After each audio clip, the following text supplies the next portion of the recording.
If you don't move that pile of junk by sundown, I'll tow it myself. The megaphone blared at 7 a.m., jolting awake the entire Sunny Point, Arizona neighborhood, where red-tiled houses and meticulously trimmed lawns were a source of unshakable pride. I stood there watching Linda Harper, president of the Homeowners Association HOA, standing on her lawn, her tight pink tracksuit and oversized sunglasses making her look like she was playing a supermarket security guard in a comedy flick. Her hand gripped the megaphone, eyes locked on my glossy black RV parked on Saguaro Drive right by the community mailboxes, as if it had just declared war on her entire world. Before diving into the story, comment where you're watching from and don't forget to subscribe so you never miss the latest video. My RV, belonging to me, Sheriff Tom Callahan, was an outsider in Sunny Point's perfect picture. It gleamed, not a scratch on it, no travel stickers or flashy antennas, just matte black paint and tinted windows that swallowed Arizona's sunlight. Two tiny signs on its side read "No Trespassing" in stiff font, like they were printed from old military manuals. To Sunny Point's residents, mostly retirees fond of golf or tending cacti,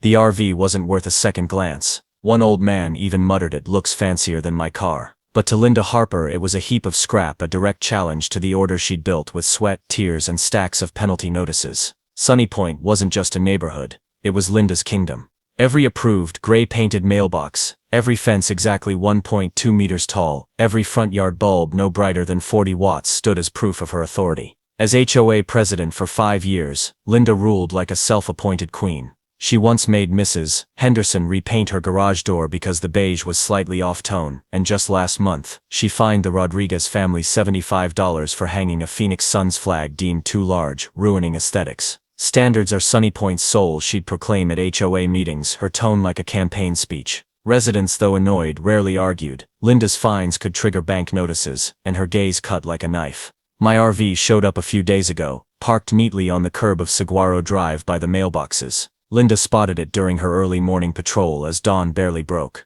With a tablet tucked under her arm and a red pen poised, she stopped dead, eyebrows furrowing as if the RV had insulted her ancestors. "What's this?" she muttered, scribbling in her notebook *, unknown vehicle, unpermitted, threatens aesthetics. She knocked on the RV's door. I didn't answer. She slapped on a pre-printed HOA notice, bolded with "Remove immediately or face penalty." I didn't respond. She called the HOA hotline, really just her own voicemail, leaving a rambling message about blatant defiance. But I left the RV there, unmoving, like a statue testing her patience. Linda couldn't stand the silence. To her, Sunny Point was her canvas, and my RV was a misplaced stroke. She'd once forced Mr. Jenkins to dismantle a backyard tent for disrupting regional style. An RV this big and brazen was unforgivable. She went home, living room curtains parted slightly, staring at the RV as if it'd vanish if she glared long enough. Sunlight bounced off its black paint, making her squint, but she didn't look away. She opened the Nextdoor app, fingers typing like gunfire.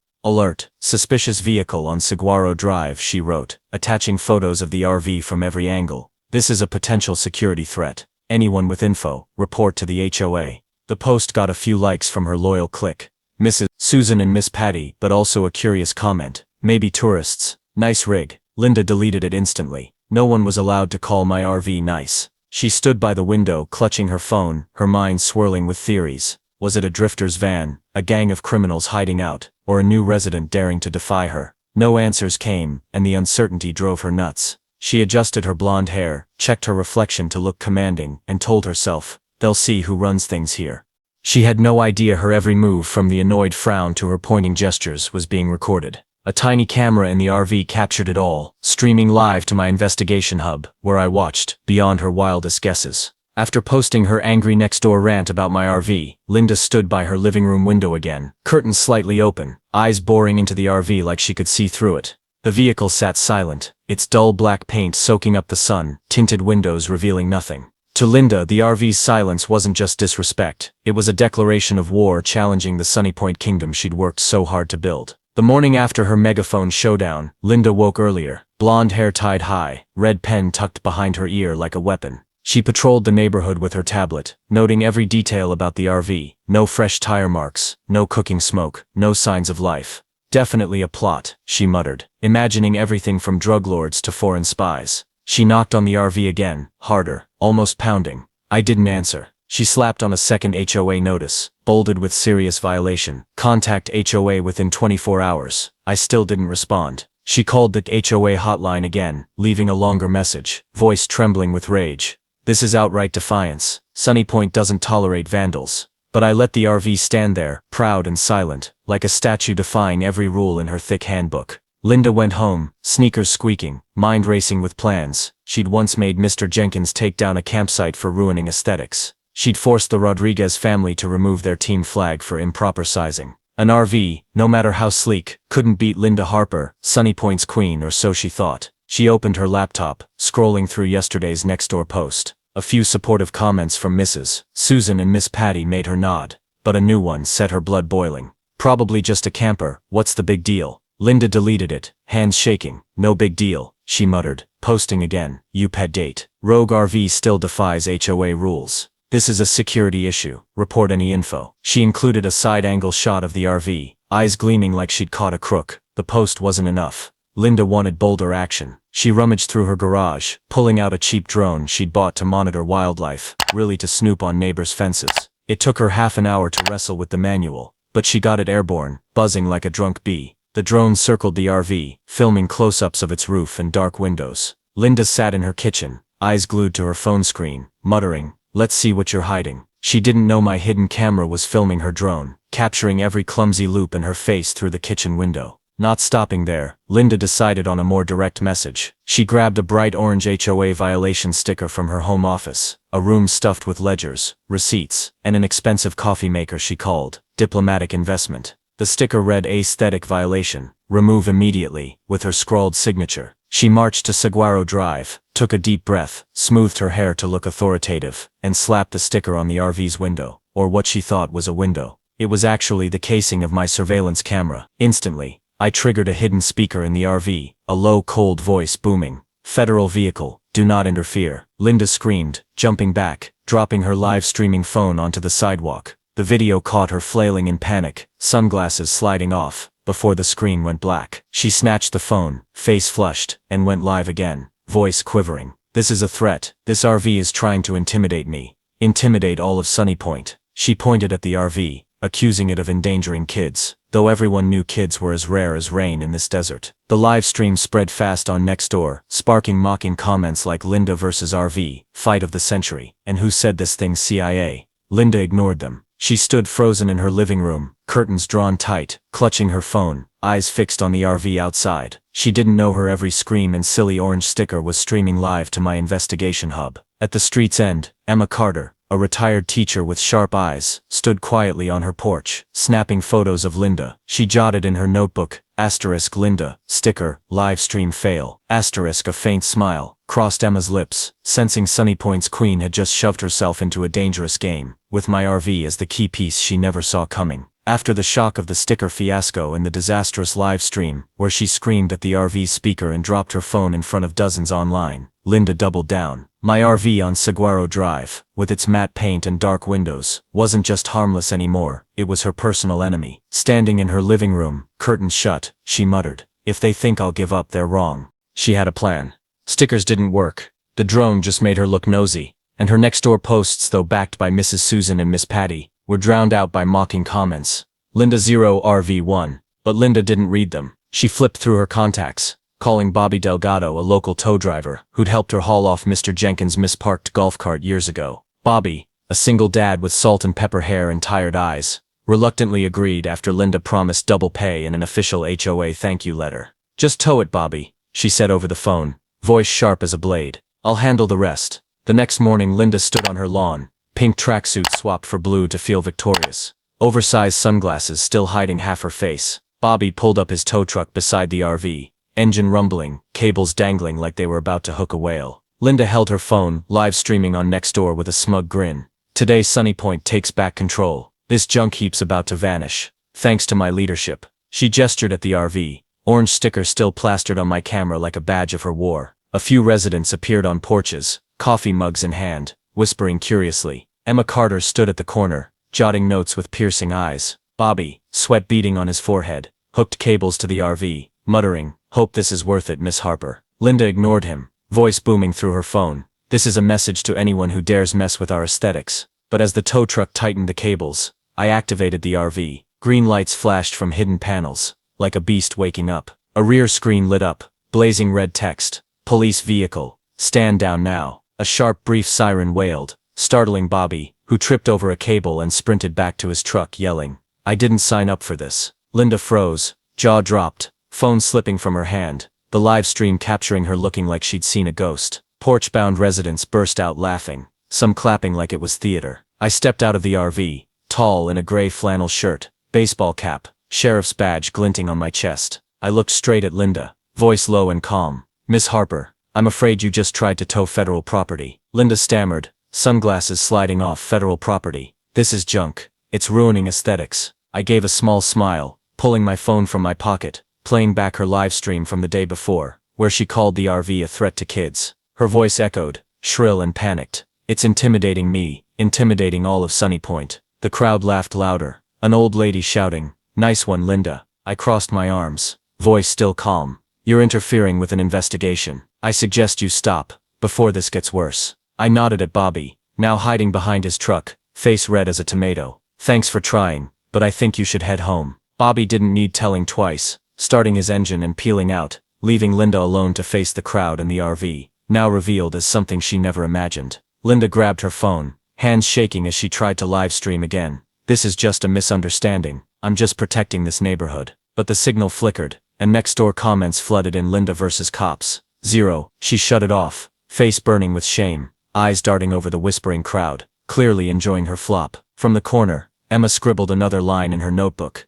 Asterisk, Linda, tow truck, disaster. Asterisk, the tow truck fiasco on Saguaro Drive. When my RV flashed green lights, blared a siren, and displayed police vehicle. Stand down now in front of the neighborhood. Should have stopped Linda cold, but she didn't see it as defeat. To her, me and the RV were just hurdles to clear, part of a bigger plot to dismantle the Sunny Point kingdom she'd upheld with 5 years of iron rule. She stood in her living room, curtains drawn tight, phone still hot from the second failed live stream. The video of her dropping her phone as Bobby fled, with porch residents' laughter in the background, spread like wildfire on Nextdoor. Comments piled up. "Linda versus cops. Who bets she'll try a third time? And that RV's gotta be FBI. Lol." Linda didn't read them. She didn't need the crowd's approval yet. "They'll see," she muttered, smoothing her blonde hair in the mirror. "I'm protecting Sunny Point, and no one, not even the cops, gets to stop me." Linda opened her laptop, posting a new Nextdoor thread in all caps. "Truth about the RV. The government is watching us." She claimed the RV was a surveillance scheme, that I was just a pawn in a plan to strip homeowners' freedom. I faced them down and they had to back off.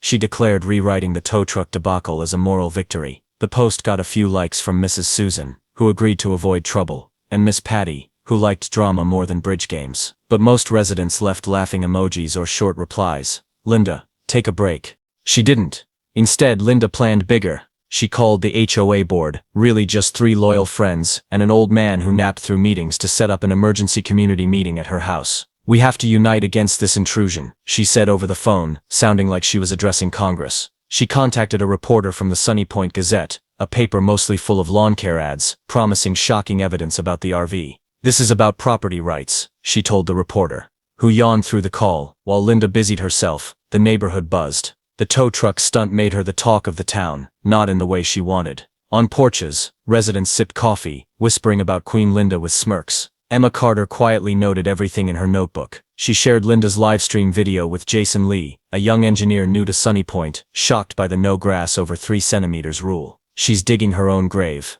Emma said, handing Jason a stack of old HOA receipts she'd swiped from Linda's office, full of odd charges like a moonlit fountain no one ever saw. Jason agreed to help Emma gather proof. "If she keeps this up, the whole place will turn on her," he said, shaking his head at a $200 bill for imaginary lamppost maintenance. Linda didn't know about Emma's alliance. She was too busy checking her hair, practicing her voice in the mirror, and drafting her HOA meeting speech. "Dear Sunny Point residents," she rehearsed, hands waving like she was on stage, "we won't let the government turn our neighborhood into their playground." She pictured the crowd cheering, reporters snapping photos, and the RV vanishing like a bad dream. She brushed off my warning about interfering with an investigation. To Linda, it was just a trick to silence her, and Linda Harper never stayed quiet. She opened Nextdoor again, live streaming briefly from her living room, voice dripping with drama. "Sunny Point residents, I've confronted the so-called cops and forced them to show themselves. The upcoming meeting will expose the truth. Stand with me, for our neighborhood's future." She cut the stream before checking comments, not wanting to see an anonymous "Linda, please stop." At the end of Saguaro Drive, the RV sat quietly, its warning lights off, but tiny lenses still active, capturing every post, every word from Linda. She didn't know her every livestream, every absurd accusation, was feeding straight to my investigation hub, where my team watched, half amused, half worried. Lost in her power trip, Linda didn't realize she'd stepped into a game where she didn't hold the cards. Outside, Sunny Point kept its peaceful facade, with manicured flower beds and palm trees swaying in the southwestern sun. But inside my RV was the nerve center of a covert operation, investigating Victor Marquez, a suspect tied to money laundering through front businesses like landscaping services. Me, in my faded gray flannel and worn baseball cap, watched Linda's latest livestream, where she attacked me as a federal stooge, and shook my head with a faint chuckle. But the laugh faded fast when I realized Linda Harper, with her arrogance and cluelessness, was turning my secret mission into an unwanted comedy show. After the tow truck disaster, when Linda tried to haul off the RV, only to be humiliated by its siren and police vehicle warning, I hoped she'd back off. I'd warned her about interfering with an investigation, but Linda, as expected, didn't listen. Her next-door post about a surveillance plot and plans for an urgent HOA meeting showed she wasn't just stubborn, she was dangerous. I tapped my fingers on the desk, muttering, "Miss Harper, you're playing a game you don't know the rules to." Beside me, Agent Sarah, a rookie with a ponytail and fiery eyes, checked data from the RV's cameras. "She's live streaming for the 5th time today," Sarah said, half laughing, half concerned. "Calling us federal spies now." On screen, Linda, in her blue tracksuit with crooked sunglasses, pointed at the RV from her living room, declaring, "Sunny Point residents, I'll expose the truth at the next meeting." Agent Mike Torres, a big guy who cracked jokes to ease tension, chuckled. "Bet she'll bring a whiteboard and a conspiracy chart." I glanced at him, lips twitching slightly. My RV wasn't just a vehicle, it was a mobile command center, packed with tech to track Marquez's every call, every deal. A board behind me mapped his network, the fake Green Desert Landscaping Company, offshore bank accounts, and a cash stash in the suburbs. Victor Marquez, a short man with a fake smile, lived discreetly in a beige house 3 doors from the RV. He'd attended a Sunny Point barbecue, gifting Linda a cactus to charm her when she approved his sham lawn care contract. I knew Marquez was smart, careful, almost untraceable, until Linda started making noise. I recalled an old case, 10 years back, when a busybody accidentally exposed my position, nearly getting my team ambushed. Linda, with her live streams and HOA meetings, was walking that same tightrope. Sarah turned to me. "Boss, if she keeps this up, Marquez will get suspicious. He stopped deals yesterday." I nodded, eyes on the screen. FBI data showed Marquez wasn't using his burner phones as often, a sign he was on edge. "Or," I said slowly, "we could use her." Mike raised an eyebrow. "Use Linda? She's like a grenade with no pin." I smirked. "Exactly. If she keeps stirring things up, Marquez will have to poke his head out to check."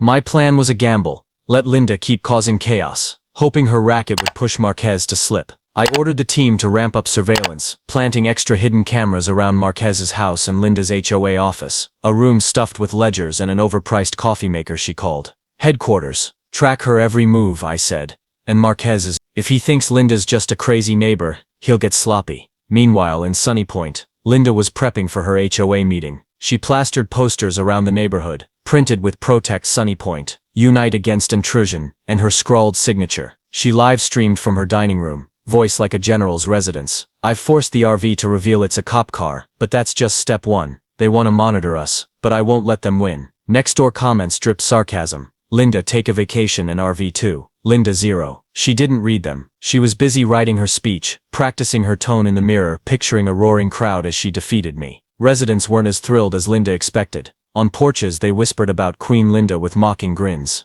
Emma Carter kept jotting notes, sharing more fake receipts with Jason Lee, the young engineer annoyed by HOA fees for imaginary lamppost maintenance. "She's about to shoot herself in the foot," Emma said, showing Jason a $500 bill for a flamingo statue no one ever saw. Jason shook his head. "The whole place will ditch her if she keeps going." In her bedroom mirror, Linda adjusted her glossy blonde hair, lips set with resolve. "They'll see I was right someday," she whispered, believing her crusade was just. Meanwhile, my team in the RV watched silently. Sarah, earphones glued on, skimmed footage of Linda slapping up another warning flyer, sighing, "She's at it again." I didn't look away from the screen, a slight smirk forming. "The messier it gets, the more Marquez trips," I said, as if Linda was unknowingly cracking open the door we'd been waiting weeks to step through. That afternoon, Linda stood in her front yard, on a wooden platform waist high, eyes hidden behind giant sunglasses. Sunny Point Freedom Day, her brainchild event, felt more like a backyard party than a protest. Barbecue smoke wafted from a taco truck in the corner, a band played off-key, making some cover their ears, and the crowd chatted and ate, mostly there for the free lunch. Linda gripped the mic like a scepter, voice booming.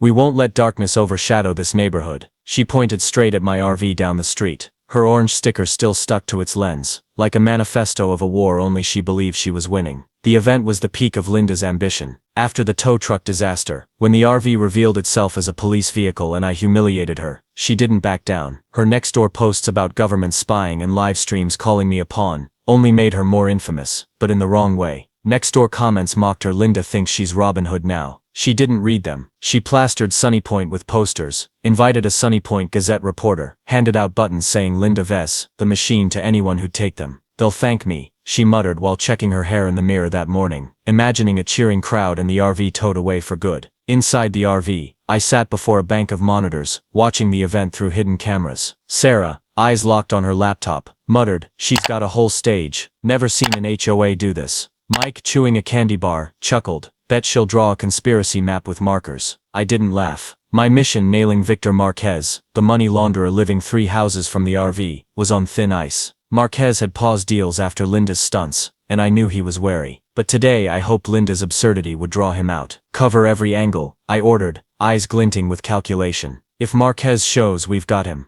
Linda's yard filled up. Mrs. Susan and Miss Patty, her loyal crew, handed out lemonade and clapped whenever Linda paused. A Gazette reporter, a young guy with thick glasses, scribbled half-heartedly, clearly wanting to leave. Other residents stood scattered, whispering about Queen Linda with smirks. Emma Carter moved quietly through the crowd, locking eyes with Jason Lee, the young engineer holding a USB of fake receipts from Linda's office. "She's about to sink herself," Emma whispered, pointing at a $2,000 bill from Moonlit Fountain Maintenance. Jason nodded, muttering, "Just one more push." Linda, oblivious, kept orating. "That RV isn't just a cop car. It's a symbol of control. They want to turn Sunny Point into a lab." She waved a paper, claiming it was proof. Really an old lawn care contract from the HOA office. "I signed this deal with Green Desert Landscaping, but now I know it's their front." She didn't realize the contract was Marquez's, and flashing it made her the perfect bait. Inside the RV, Sarah sat up straight. "Boss, that's Marquez's fake company." I nodded, eyes glued to the screen. A wide-angle camera caught a black SUV with no plates parked down the street. "He's here," I said, voice low. Sarah zoomed in, a short man in sunglasses, standing by the taco truck, holding a coffee cup. "Fingerprints," Sarah muttered, ordering the team to grab the cup once he left. Mike, still chewing, whispered, "Linda's doing our job without knowing it." On stage, Linda got fiercer. "From now on, I'll approve every vehicle entering Sunny Point. No one comes in unchecked." The crowd murmured, some shaking heads. Emma seized the moment, slipping the USB to Mr. Davis, a guy Linda once fined for over-tall sunflowers. "Post this on Nextdoor," Emma said. Davis nodded, eyes flashing with anger. Jason, nearby, snapped a photo of Linda waving her proof, muttering, "She just signed her own death warrant." The event turned chaotic when a kid drew a chalk RV on the sidewalk nearby. Linda stopped mid-sentence, yelling into the mic, "Who allowed this vandalism?" The crowd roared with laughter.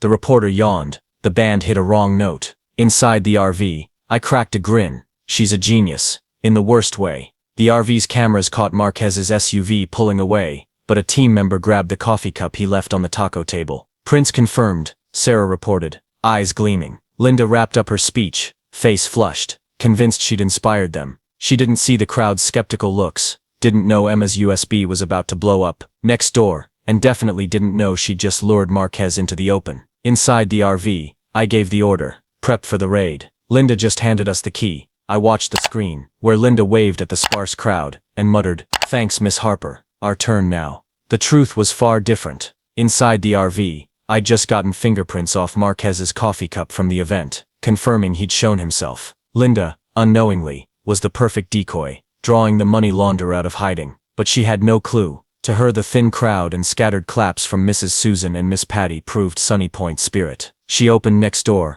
posting a new thread in all caps. "First victory. RV forced to retreat." She claimed I'd moved the RV a few feet, a lie she made up after seeing it slightly off the curb, and declared, "I made the government admit defeat. But we're not done." She called for donations to protect Sunny Point, promising the cash would go to neighborhood security. The post got a few likes from her loyalists, but comments mocked her. Linda, chill, I wanna sleep in tomorrow, and donations for new sunglasses. She didn't read them. She was busy live streaming from her dining room, purple tracksuit swapped for bright yellow to inspire. Dear residents, she said, voice like a stage actor's Sunny Point Freedom Day was the start. I'm planning a new HOA meeting to banish the RV forever. She held up a handwritten sign, Sunny Point stronger than the government. Her scrawl below. The video spread, but not how she hoped. She's calling cops the government like a spy flick. One comment read, with a crying laughing emoji. Inside the RV, I watched the stream, shaking my head with a forced smile. She won't quit, Sarah said, typing to track Marquez's deals. The coffee cup prince pinned his location, but I needed more for a raid. Mike, chewing candy, joked, give her a medal for free labor. I didn't laugh. I knew Linda was pushing her crusade to a dangerous edge. Marquez, post-event, contacted a goon via burner phone, but the call was encrypted. He thinks Linda's harmless, I said, staring at Marquez's photo on the board. Short guy, fake smile, the one who gave Linda a cactus to butter her up. That's his mistake. I ordered tighter surveillance. The RV's cameras caught Linda slapping up new posters around the neighborhood, making some porch sitters shake their heads. But not everyone found it funny. Emma Carter stood at the corner, noting in her book, Linda livestream, sketchy fundraiser. She shared more fake receipts with Jason Lee, the engineer fed up with HOA fees for a $500 flamingo statue. What's she doing with our money? Jason asked, flipping through a $2,000 moonlit fountain bill. Emma smiled. We'll find out. She flashed that lawn contract. Big mistake. They planned to post the USB's proof on Nextdoor, waiting for the right moment. Linda, clueless, pressed on. She wrote in her HOA office diary, a room packed with ledgers, and an overpriced coffee maker, calling herself Sunny Point's guardian. They'll build me a statue someday, she scribbled, handwriting messy. She called the Gazette again, promising new evidence for the meeting, though it was just papers from her office trash. She believed the RV would soon vanish. I'd apologize, and Sunny Point would worship her. Residents grew angrier. On porches they whispered about Queen Linda, with suspicious glares. An old lady muttered, she's so loud I miss Jeopardy. Emma and Jason, from a distance, swapped knowing looks, certain their USB would soon blow everything up. Inside the RV, Sarah reported, Marquez just moved money through an offshore account. He's spooked. I nodded, muttering, thanks Linda. Cameras caught Linda live streaming again, waving a poster and shouting, we'll win. I ordered, stay on Marquez. Linda just opened the door. Now we walk in. I watched the screen, Linda flailing in front of her phone, and thought keep going, Miss Harper. You're doing great. She believed her Sunny Point Freedom Day, and Nextdoor claimed that the RV retreated had me and the RV shaking. She wrote in her diary last night, they'll build me a statue for saving Sunny Point. She didn't know every live stream, every poster she slapped around the neighborhood, had unknowingly pushed Victor Marquez, the money launderer 3 houses away, into my net. And now, that net was tightening. Sarah, eyes lit up, reported, Marquez buried a bag behind Linda's house last night. Cameras got it all. Footage showed Marquez, short, in gloves, digging under a cactus, hiding a plastic bag with cash and burner phones. Mike, chewing candy, muttered, he thinks Linda's his shield. Fatal mistake. I nodded, voice low. We've got enough. Raid now. I ordered the team to hit 3 spots. Marquez's house, his fake green desert landscaping office, and Linda's HOA office, where she unknowingly kept his sham contracts. As dawn broke, Sunny Point shook. Agent vehicles rolled in silently, headlights off, surrounding the neighborhood like ghosts. Residents woke, peeking through curtains, whispering in shock. I, in my flannel with a glinting badge, led the team to Marquez's house. He tried bolting out the back, in a t-shirt and flip-flops. But agent stopped him, his face pale as he heard, Victor Marquez, you're under arrest for money laundering and fraud. At the same time, another team hit the Green Desert office in the suburbs, finding a safe with $200,000 in fake ledgers. Linda, unaware, opened her door in a silk robe, phone live streaming. Sunny Point residents, today she froze, jaw dropping, as me and 2 agents appeared with a search warrant. Miss Harper, I said, voice calm, we need to check your HOA office. Linda stammered, sunglasses slipping down her nose. This is trespassing. I'm the HOA president. But she couldn't stop agents from entering her headquarters. A room stuffed with ledgers, receipts and the fancy coffee maker she called investment. In the office, Sarah found a drawer with Marquez's fake contracts, a $2,000 moonlit fountain bill, and a $500 flamingo statue receipt, all approved by Linda without a glance. Mike, searching a corner, found a cash envelope stashed behind the coffee maker, labeled HOA Emergency Fund.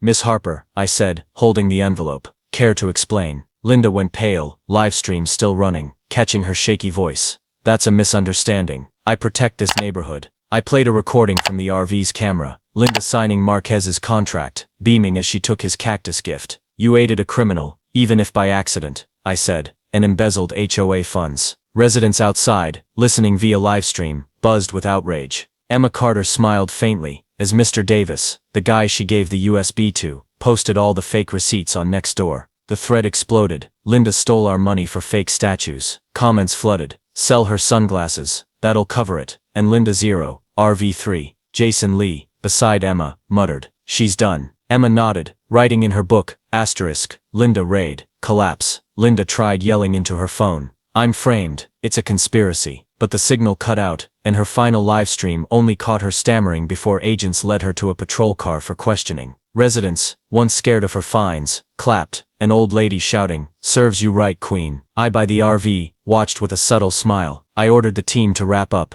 ensuring Marquez and the evidence were secured. Sarah, holding the cash envelope, muttered, she kept money like a trophy. Mike, chewing candy, joked, that coffee maker's probably worth the whole case. As the agent cars left, Sunny Point fell quiet, but it wasn't the same. Linda, in the interrogation room, minus her sunglasses, felt defeat for the first time. She didn't know Marquez's cash bag buried behind her house had been dug up, or that the fake contract she flaunted at Sunny Point Freedom Day was the spark that burned them both. Inside the RV, I reviewed the final report. Marquez's network crushed, thanks to fingerprints, cash and Linda's mistakes. I muttered, thanks Miss Harper, you did better than I expected. No more oversized sunglasses, no more sparkly tracksuits. Linda stood before a judge in a plain gray dress, blonde hair loosely tied, eyes flicking between arrogance and panic. Her final livestream, yelling I'm framed, as I searched her HOA office, was the killing blow. Evidence piled against her, Marquez's fake contracts, a $2,000 moonlit fountain receipt, cash stuffed behind her coffee maker, and dozens of bills for non-existent flamingo statues. Sunny Point residents, once cowed by her fines, sat in the courtroom gallery, not to support but to watch Queen Linda fall. The judge read the charges, obstructing justice, embezzling HOA funds, and unwittingly aiding money laundering by approving Marquez's contracts. Linda tried to defend herself, voice trembling. I was just protecting Sunny Point. They set me up, but no one bought it. Emma Carter in the front row wrote a final note in her book, asterisk Linda, trial, unrepentant, asterisk her and Jason Lee's USB, full of fake receipts, had spread on Nextdoor, sparking fury that turned the whole neighborhood against Linda. The judge sentenced her, a $10,000 fine, permanent HOA ban, and restitution for the embezzled cash. Linda bowed her head, for once without a word to stream. Marquez in a separate trial, didn't get off easy. His money laundering network, Green Desert Landscaping, offshore accounts, cash buried behind Linda's house, was exposed thanks to the coffee cup fingerprints from Sunny Point Freedom Day, and my RV's cameras. He got 12 years, his cold stare fading as he was led away, no trace of the fake smile he'd used to gift Linda a cactus. Outside the courtroom, I got Sarah's final report, network's gone boss. Mike, chewing candy, teased, courtesy of Harper, right. I nodded, muttering, in a weird way, yeah. Sunny Point, post-storm began to heal. Residents held a new HOA election, and Emma Carter, with her slogan, Fix Together Don't Control, won in a landslide. She stood on the park lawn, silver hair, shining in Arizona's sun, declaring, no more fines for tall grass or wrong curtains. This is our home. The crowd cheered, for once not out of fear. Jason Lee, now HOA secretary, helped rip down Linda's prohibited signs from mailboxes and fences. A kid ran by, drawing flowers in chalk on the sidewalk, and Emma just smiled. The neighborhood slowly transformed. Gray approved. Mailboxes were repainted in bright reds and blues. The old lady fined for sunflowers, planted a new row, calling it her revenge garden. Residents started weekend barbecues. No HOA permits needed. Laughter replacing Linda's megaphone. A wooden bench went up in the park, etched with, for me for justice. Driving by, I saw it, tucked my baseball cap in the glove box, and muttered, no statue needed, this'll do. Linda, after the trial, moved to her sister's in another town. She tried YouTube, posting Sunny Point truth videos, but got only a few views and snarky comments. Miss your sunglasses yet? She eventually shut it down, sitting in a small living room, staring at old photos of herself in tracksuits, finally accepting Sunny Point wasn't her kingdom anymore. I got a letter from Linda, scrawled handwriting. I didn't mean to do wrong. Sunny Point was my home. I skimmed it, filed it away. Didn't reply. To me, this case wasn't just about nabbing Marquez. It was a lesson in community. I remembered an old case where a busybody's ego tore a town's trust apart. Sunny Point instead was rebuilding. Residents now called Emma the real president, not with fear but respect. She held HOA meetings in the park, not locked rooms, listening to ideas about paint colors or plants instead of dictating. Jason, with his laptop, posted transparent budgets, ensuring no more moonlit fountains popped up. One evening, Emma stood on her porch, watching the neighborhood glow with front yard lights, no 40-watt limit anymore, and muttered, "This is Sunny Point." Sunny Point's park dazzled under Arizona's sunset, string lights twinkling on palm trees, barbecue smoke filling the air. The community barbecue, celebrating the new HOA, drew nearly everyone. No more approved posters or penalty notices, just laughter, kids running around and soft country music from a portable speaker. Emma Carter stood by the buffet, silver hair gleaming, smiling as the old lady with the sunflowers brought a plate of cookies. "This is our home," Emma said, voice warm, and the crowd nodded, holding lemonade glasses. Sunny Point had changed since Linda's trial. No more mandatory gray mailboxes, no 3 centimeters grass rules. The neighborhood now burst with colored doors and free-growing gardens. Jason Lee walked by with his laptop, grinning at a kid drawing a chalk house on the path. "No one's yelling about chalk anymore," he told Emma, recalling when Linda halted Sunny Point Freedom Day over a similar sketch. Residents gathered around a wooden table, swapping tales of Queen Linda like an old legend, laughing hard over her last live stream when her sunglasses slid down her nose. I pulled up in my patrol car, parking at the park's edge. I stepped out, gray flannel plain, badge glinting under the lights. Residents greeted me like a hero, an old man shouting, "Thanks for the RV, Sheriff." Emma walked over, shaking my hand. "You gave us a chance to start over." Jason, holding a burger plate, teased, "This one's the special burger for you." I laughed, shaking my head, just doing my job. I looked around, seeing kids playing, old ladies chatting, a girl adding chalk to the path. No one stopped her. I recalled an old case where a town fell apart under too much control. Sunny Point was different. Linda, far away, was probably re-watching her old videos, coming to terms with defeat, but this neighborhood had found itself again. Communities thrive when people share, I thought, my gaze catching the bench with my name carved in the park corner. I didn't need a statue, didn't need a stream. Sunny Point, with its laughter and lights, was reward enough. Emma stood on a small platform, raising her lemonade. "Thank you all for building the new Sunny Point." The crowd cheered, kids whooped. I walked back to my car, sunset blazing red behind me. I drove off, leaving the neighborhood in joy, knowing they didn't need me meddling anymore. Far away, Linda shut her laptop, looked out a window, and for the first time, stayed silent. Sunny Point, under Arizona's moonlight, glowed like a reminder, a neighborhood isn't anyone's kingdom, it's everyone's home. The story of Linda Harper and the RV in Sunny Point mirrors real issues in American life today, especially around power, control, and community roles. Linda, as HOA president, stands for those who misuse small authority to impose their will, a common sight in U.S. neighborhoods, where HOAs can become tools of overreach. Her fining grass over 3 centimeters or wrong-colored curtains recalls rigid rules in some communities, stifling personal freedom. In contrast, my RV, a covert command hub, symbolizes bigger realities people often miss, like investigations or social issues hidden behind calm facades. Linda's arrogance in live streaming, calling the RV a surveillance plot, reflects a modern American trend: overblown distrust of authority, sometimes leading to misunderstandings and blocking justice, like when she unwittingly helped Marquez hide his crimes. The lesson is to balance control with collaboration in communities. Instead of dictating like Linda, listen like Emma Carter, who rebuilt Sunny Point with transparency and respect. In today's America, where platforms like Nextdoor can amplify fights, verify facts before acting, Linda failed because she didn't. Also recognize everyone can aid justice, like how Linda accidentally helped me catch Marquez. Get involved in your community, from voting for HOA leaders to joining barbecues, to build a Sunny Point where everyone belongs, not just one person's kingdom. Subscribe to follow Sunny Point's journey and more inspiring community stories. Thanks for watching, and see you in the next video to explore more lessons from our own neighborhoods.